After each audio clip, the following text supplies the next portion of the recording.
ঘুম থেকে উঠে ছাদে গিয়ে দেখি বাবা শীতের প্রত্যেকটা গাছগুলোই তুলে দিচ্ছে, যে কটা আর কি ফুল হয়ে গেছে, কারণ একবারের বেশি আর সেকেন্ড টাইম ফুল হবে না। অ্যান্ড এখন রোদের যা জোর, বাপরে বাপ, সে কোনো গাছই বাঁচবে না, বেশিরভাগ গাছই মরে গেছে, তো সেগুলোই তুলে দিয়েছে।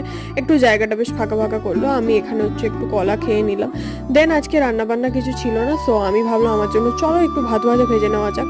মানে এতটাই আমি টেন্স ছিলাম যে আমি ভাত ভাজাটাও ভালো করে হয়নি। অ্যান্ড এখানে দেখো কি সুন্দর একটা ফুল ফুটবে, আই থিঙ্ক এটা চন্দ্রমল্লিকা, আমি ঠিক জানি না কনফার্ম।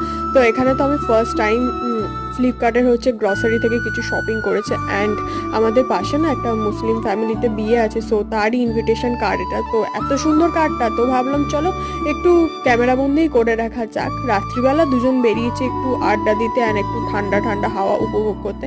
অ্যান্ড এই যে আমাকে বাড়িতে রেখে দিয়ে উনি হচ্ছে চলে গেলেন। তো আর এখানে হচ্ছে মলু খেতে এসছে। তো তোমাদের সাথে দেখা হচ্ছে নেক্সট ব্লগে, ততক্ষণের জন্য বাই।